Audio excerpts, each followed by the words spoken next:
internautas, iniciamos mais um quadro Você é Top.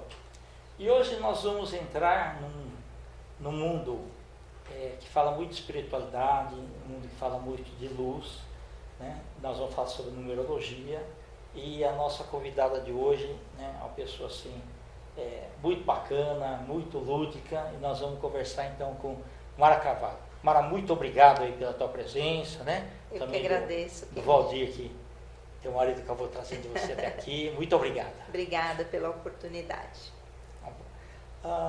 Mara, conta pra gente aí um pouquinho sobre você. A minha curiosidade é mais o seguinte: você pode ter estudado o que for, mas em que momento da sua vida que deu assim um estalo, falou, eu tenho que ir mais para o lado da espiritualidade, eu tenho que conhecer um pouquinho mais a parte de florais, eu tenho que conhecer mais sobre numerologia para entender tais coisas, ou para ajudar alguém. Conta um pouquinho pra gente aí. Como é que aconteceu, isso, né? Na verdade, porque não deve ter acontecido tudo uma vez também. Né? Mais ou menos, mas assim, a história é assim longa, né? Se a gente for contar com todos os detalhes, mas a verdade, passei por um problema na minha infância, né? Na verdade, na minha adolescência, minha mãe teve um AVC. Puxa. E com 39 anos de idade, perdeu metade do cérebro. E você fica naquela busca, a família toda, né, de entender por que isso aconteceu. Uma pessoa boa, uma pessoa, né, trabalhadora e tal. Então naquela época muita gente não conhecia nem que era AVC, né? Não é igual hoje. Hoje é mais divulgado, exato, com certeza, né? E então essa busca de entender o porquê que aquilo tinha acontecido com a minha mãe levou a gente para o kardecismo, né? E entendendo todos os processos de reencarnação, quer dizer, iniciamos nessa busca, a família toda, e eu particularmente acabei caminhando mais também nesse assunto, né? Depois me formei como psicóloga. Bacana. E eu tinha feito um curso, 6 anos de curso no Centro Espírita, de formação, que é uma faculdade praticamente. Exatamente, sim. E na sequência eu acabei me formando como psicóloga, eu acabei interrompendo a minha formação, casei, fiquei grávida e retornei 8 anos depois. E então, quando eu me formei, eu já tinha os conhecimentos espirituais, né? E aconteceu, claro, você numa formação acadêmica, eles não permitem muito que você faça essa junção, né? Então, até porque a parte acadêmica ela é muito quadradinha. Ou seja, assim, pegaram o que uma faculdade da Inglaterra fez no século passado, tal, fez algumas adaptações e a ementa é aquela. Então é difícil, realmente. Na psicologia existe a possibilidade de você escolher uma teoria, uma abordagem que vai nortear o seu trabalho, né? Então eu escolhi a abordagem junguiana, porque é a abordagem que permite que a gente consiga juntar um pouquinho da espiritualidade, né? Mas quando eu montei meu consultório, eu comecei a perceber que só chegavam pessoas que vinham com queixas espirituais. Então eram kardecistas que vinham perguntar ou queriam uma orientação de como trazer para a prática da sua vida diária os conceitos que aprendiam no kardecismo, budistas. Eu tive uma família toda de mormons, testemunhas de Jeová. Eu falei, gente, né, uma hora eu me perguntei, o que eu estou fazendo? Porque isso é um trabalho de orientação espiritual, isso é um trabalho de psicologia, né? Você começa a entrar em choque, né? E na minha terapia pessoal, meu terapeuta, ele trabalhava com numerologia. Então eu comecei a me interessar um pouco já no começo da minha vida profissional. E fui, né? Eu sou totalmente autodidata. E também ele usava a terapia floral, então também eu fui sendo autodidata a princípio na terapia floral. Aí, eu fui seguindo na minha vida. E em 1998, esse ano faz 20 anos, eu acabei passando por um processo chamado emergência espiritual. Na época eu não conhecia nada sobre isso.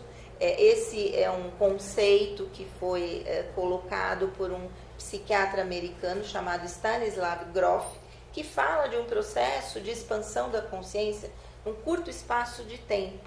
Né? Esse processo ele tem muitas possibilidades de situações que acontecem, entre elas se assemelhar a surto esquizofrênico. Tanto que a minha família achava que eu estava pirando, né? Mas você sentiu assim um eu comecei a me lembrar de vidas passadas, eu trouxe para o corpo as marcas das vidas passadas. A primeira coisa que aconteceu, em 4 meses eu emagreci 20 quilos. Eu sempre fui gordinha, porque eu com 5 anos tive a perda total da minha tireoide, através de um processo autoimune, então sempre fui gordinha.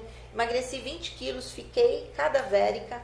Depois eu descobri que, na verdade, eu ficava com o corpo que eu tive na minha última encarnação como judia e tendo morrido no campo de concentração. Puxa vida, entendi. Depois eu fui, cada vez vinham mais situações assim super estranhas e caíam livros na minha mão e a partir da leitura eu entendia o que tinha acontecido comigo. É como se uma porta abria outra, uma porta abria outra, e eu fui compreendendo. Nesse caminho eu conheci os mestres da grande fraternidade branca.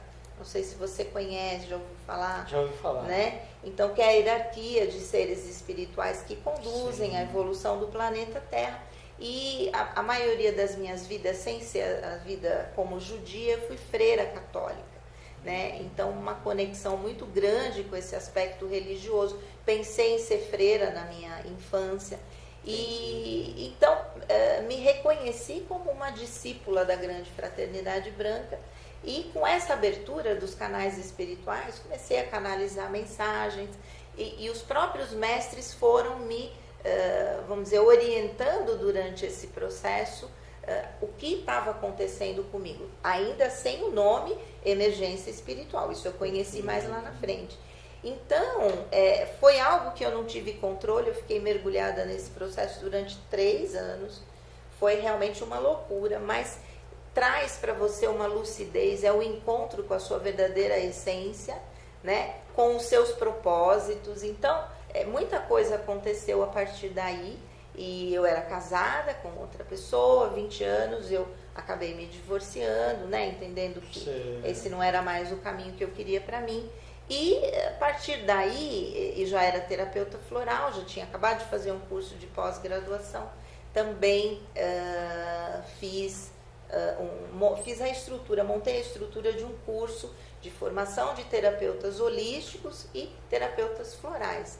E por N situações eu acabei caindo em Blumenau, né? Tá. Você morava aqui, na verdade? Morava aqui. Eu vou para Blumenau faz 15 anos. Entendi. Todo mês, né? Um curso de fim de semana. Hein? Foi um chamado? Pois coisa? é. Você conhecia alguém e tal? Aí foi assim, eu montei a estrutura do curso, na verdade veio, né, por orientação espiritual, e aí eu batia em São Paulo. O curso inicialmente tinha 3 anos de duração, e as pessoas não queriam, né? 15 anos atrás, já as pessoas queriam um fim de semana, né? Nem entendiam direito, é verdade. Quero um fim de semana, quero 2 meses, 3 meses, aí eu sou terapeuta.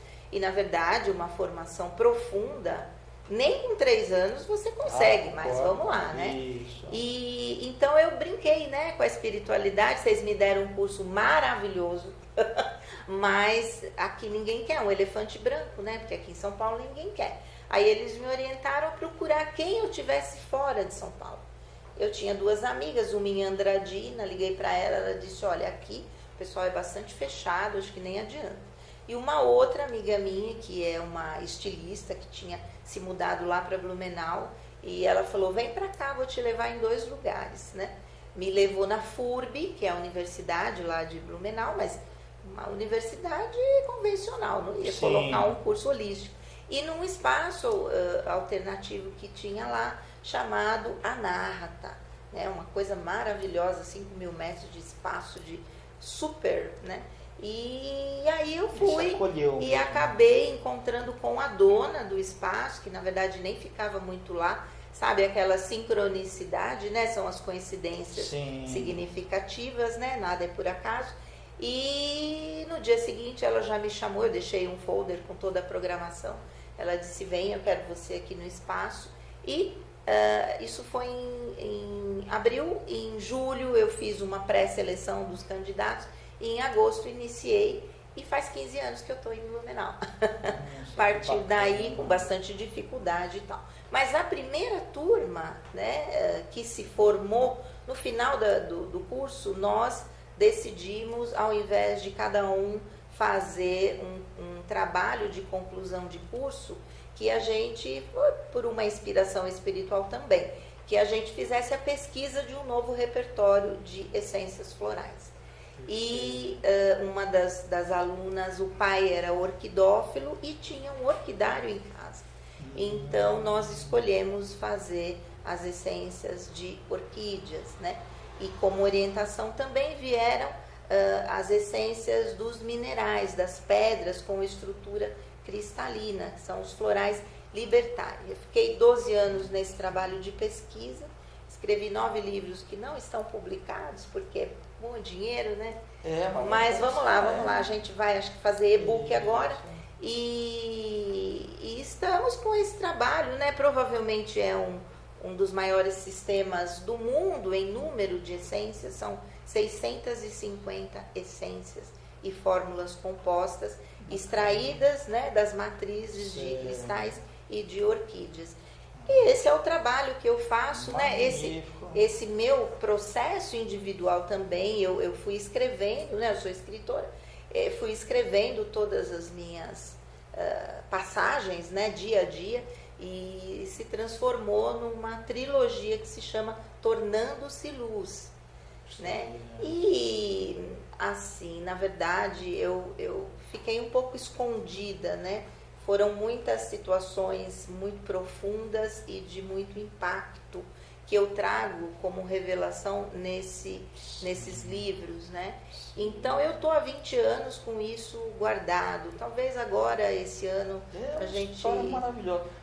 Me permita perguntar o seguinte: o fato de você ter feito psicologia ajudou você nesse processo? Ou, sei lá, se você tivesse feito engenharia, daria na mesma? Me ajudou muito. Ajudou muito, né? Muito. Com certeza, né? Porque o processo então, de autoconhecimento... Até que a escolha da faculdade Sim. não tenha sido feita por você. Com certeza. Na verdade, eu queria ser médica, eu queria ser ou psiquiatra ou ginecologista obstetra. Mas em função dos cuidados com a minha mãe, eu não consegui fazer uma faculdade longe. Então, eu fui cursar uma faculdade que era 10 minutos a pé da minha casa. Porque né, para poder retornar. Qualquer coisa, você estava próximo. E foi uma amiga minha, Nancy, que disse assim, vamos prestar psicologia, você queria psiquiatria, psicologia está próxima. E eu fui, falei, tá bom, vou, né? Mas hoje eu tenho certeza absoluta que eu não seria outra coisa a não ser psicóloga, né? Apesar de que a psicologia convencional eu já nem sei fazer mais. Na verdade, eu sou terapeuta floral e sou numeróloga kármica muito mais hoje do que psicóloga. O meu trabalho de psicologia acaba ficando muito mais voltado mesmo para o trabalho na prefeitura, né? Entendi. Em 3 postos de saúde, onde eu atendo. Mas eu acho que a terapia floral ajuda, a numerologia kármica ajuda, né? E dentro desse processo de emergência espiritual, eu fui usando a numerologia kármica, né? Numerologia é uma ciência criada pelo Pitágoras, faz a junção, né? Dos números e das letras, né? Das vibrações numéricas, e a gente tem várias formulinhas que chegam no resultado da sua programação existencial, né? Então, aquilo que eu venho viver nesta encarnação. A numerologia convencional é isso, mas para mim veio diretamente da espiritualidade muitas interpretações de números kármicos, né? E significados místicos nos números, e eu acabei me especializando, na verdade é o meu grande dom, é fazer a análise numerológica kármica, que significa entender aquilo que você traz de vidas passadas, seja como potencial positivo ou como vibrações que de alguma forma refletem traumas, né? E que bloqueiam o teu desenvolvimento na vida presente. E foi realmente as entidades que fizeram com que você se tornasse autodidata também. Foi. Porque senão não daria tempo, às vezes, nessa vida, porque você teria que buscar livros que ainda não foram escritos, ou que estão em outro idioma e tudo mais, né? Eu, durante o processo de emergência espiritual, em 3 anos, eu li 200 livros, 200, né? Não é uma forma exagerada de dizer. E comprei, né, todos esses livros eu lia livro bacana, que aquilo não parecia uma assim, só uma obrigação, parecia assim, você queria fazer, sabe, tinha prazer também, né? Eu lia livro de 350 páginas de um dia para o outro, um processo meio obsessivo, compulsivo, mas era como se o meu cérebro fizesse assim, né? Né? E ele absorvia pendrive, ainda não inventaram pendrive, né? E na verdade depois foi dito que eu recuperava todos os conhecimentos que como alma eu já tinha, né? Então li muitos livros de cabala por ter sido judia e muitos livros da vida de santos, né? E sempre me reconhecendo muito nesse processo, né? Muitas coisas semelhantes. Você já ouviu o conceito de mônada? Sim.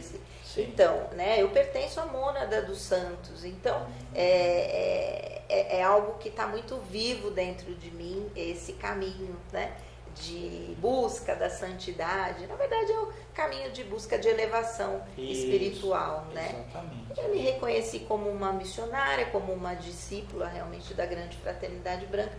A partir daí os mestres ascensionados é que conduziram todo o meu trabalho, né? Mestre Kutumi, que em uma encarnação anterior foi Pitágoras e foi São Francisco de Assis, né? Como meu mestre principal, mas também a mestra Kuan Yin, que é uma deusa da compaixão, né? E que trabalha no conselho kármico. Foi dito que talvez essa seja a minha última encarnação e que depois eu vou ficar no plano espiritual trabalhando somente no conselho kármico. E que essa minha vida seria uma prática, como se fosse um treino, vai? Mas é legal, você vai ficar como semente para frente, né? Então, essa é a minha história, Kendi. Fabulosa, impressionante. Muita coisa, parabéns, muitos detalhes, né, para falar, assim, se for contar tudo, né? Só que eu fiquei escondida, né? Eu reconheci há pouco tempo atrás que, na verdade, eu repetia o padrão do campo de concentração, né? De ficar escondida. Foi muito forte. Muito forte. Então, aquilo que é muito forte, ela causa um trauma. Você volta, inconscientemente você volta, né? Aí você tem que fazer um trabalho grande. Com todo o conhecimento que eu tenho. Pensar que você tem que se libertar, né? E com todo esse conhecimento que eu tenho, né? Fica uma coisa tão entranhada dentro de você. Uma energia muito forte, né? Que é muito difícil você transmutar. Mas a gente vive hoje um momento de transmutação coletiva, né? A Terra, que hoje pertence à categoria de mundo de expiação e provas, está se transformando, vai fazer um salto quântico, já está prestes a isso e vai se transformar num planeta de regeneração, com outras regras, né, com uma consciência mais expandida, com consciência mesmo dos seus propósitos, né? E vivemos um momento de transmutação coletiva. Então todo mundo está colocando todos os bichos para fora para serem transmutados e equilibrados, né? Então, porque a gente olha para o mundo e fala, meu Deus, o que está acontecendo, né? E que é uma bagunça, né? Filho que mata pai, pai que mata filho, é verdade, aquelas coisas que você não consegue entender. Não, e na verdade, que mata policial, né? Pois né? Essa inversão de valores total, né? Mas tudo isso tem a ver com esse momento de expurgo e de transmutação. Isso tem que vir à tona para poder ser trabalhado, né? Ser conscientizado. É por isso mesmo que vem Estado Islâmico, vem todas essas coisas assim, né? Existem regiões, né, que são específicas para um momento de transmutação mais pesada, né? Como aquela região onde Jesus viveu, Palestina, também sempre está em guerra, é verdade, né? E vai ter que haver depois nos meus florais a gente tem essências que são para restabelecer o equilíbrio do território, Certo. Depois que passar todo esse momento. Então, os florais libertari, eles são essências para a nova era.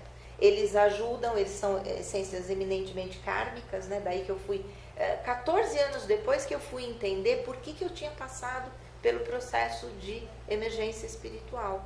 Na verdade, eu fui preparada para receber todas as propriedades, né, desses florais, sem muita crítica, né? Porque tem coisas ali que você lê, você fala, meu Deus, assim, né? Você ir absorvendo aquilo lá, sendo que, por exemplo, na realidade, muita coisa ela foi te forjando, né? Espiritualmente a ser o que você é. Sim. Né? Hoje eu sou uma pessoa completamente diferente do que eu era há 20 anos atrás. É uma outra Mara. É uma outra Mara. Talvez essa seja a verdadeira, né? Sim. Como a gente viveu muitas situações bastante difíceis em relação à minha mãe. Ela viveu 36 anos após o AVC. E tendo outros AVCs, isquemias, tromboses. Então, cada internação da minha mãe era de 3 meses na UTI. Então foi muito difícil, né, entender, né, o porquê das coisas. Minha mãe foi uma missionária também, com trabalho pela sua própria mônada espiritual de transmutação do karma físico, né? Isso também foi trazido para mim pela espiritualidade. As pessoas não entendem, né? Não, mas, é difícil, né? é difícil. Nós temos karma pessoal, nós temos karma familiar, temos karma da nossa família espiritual, né? Karma familiar fisicamente falando, karma da família espiritual, karma da raça humana, né? Então, quando nós terminamos de transmutar o nosso karma pessoal, nós nos transformamos em missionários e podemos atrair para nós karmas da própria humanidade, por exemplo, né? E fazendo esse trabalho, auxiliando a espiritualidade, né? Que também não dá conta de tudo sozinha. Perfeito. Então, deixa eu te perguntar o seguinte, Mara. No caso da numerologia, tem pessoas que às vezes você recomenda mudar o nome, a forma de assinar, assim também? Na numerologia kármica, propriamente, é difícil você mudar, porque, mas na você verdade, tentar mudar a essência, né? A tua vibração é aquela. Aquele nome que você trouxe, aquela data de nascimento. O que pode acontecer é uma pessoa ter nascido num dia e ser registrada em outra. Mas para a numerologia kármica, o que vale é o dia do nascimento real, né? É claro que ela vai ficar com uma certa confusão aí de vibrações, mas o que vale é o real. Mas, então, você pode colocar um nome como meu nome não é só Mara Carvalho, né? Mara Elizabeth de Carvalho Basso. Eu escolhi me apresentar como Mara Carvalho, Mara meu nome, Carvalho pela família da minha mãe, do meu avô, como homenagem a eles. E isso trouxe uma outra vibração que eu agrego ao meu mapa original. Perfeito. Então, que pode ajudar ou piorar. Então, nesse sentido, a gente pode dizer, olha, faça a escolha de um outro nome. Em relação à assinatura, também, né? Então, traços muito para baixo não é legal. Sempre escolher alguma coisa que vá para cima, que vai trazer mais prosperidade, né? O que dá para fazer? Acabei de fazer um trabalho de escolha de data de casamento, baseada nos mapas dos noivos, né? E o nome de casada da moça, né? Então, é interessante. A gente tem muitas possibilidades, mas o trabalho principal da numerologia kármica é auxiliar as pessoas a entenderem a sua programação existencial, encontrar o seu propósito, a sua harmonia na vida, a sua felicidade, fazer aquilo que você veio destinado a fazer e ser quem você veio destinado a ser, né? Que não é fácil. É verdade. Ô Mara, nós estamos nos tantos finais aí, né? Eu quero que você volte outras vezes aí também. Muito obrigada. Né? Uma entrevista assim, você tem muita riqueza de informações. Obrigada. Queria saber se você quer deixar alguma mensagem para os internautas e seus contatos também. Sim, sim. Então, assim, quero dizer, primeiro agradecer você muito, né? O convite aqui para participar. Maria da Guia, pois Maria da Guia, minha amiga. E espero retornar, com certeza, né? E, assim, de divulgar mais o trabalho da numerologia kármica e pedir que vocês assistam meu programa Tornar-se Luz, né? E o nosso canal no YouTube, Jornada de Luz, e agora criando, ainda não está no ar, mas o Instituto Amana, também com outro canal, e que a gente vai falar sobre numerologia, sobre espiritualidade, sobre psicologia, né? E deixando sempre dicas para os internautas. E contato, eu deixo sempre o meu WhatsApp, né? O DDD 11 97251 7835. Ok? Mara, muito obrigado pela tua presença. Obrigada a você. Internautas, então, com os agradecimentos a essa grande profissional, Mara Carvalho, nós finalizamos mais um programa Profissão Encantar, no quadro Você Top. Um grande abraço e até a próxima.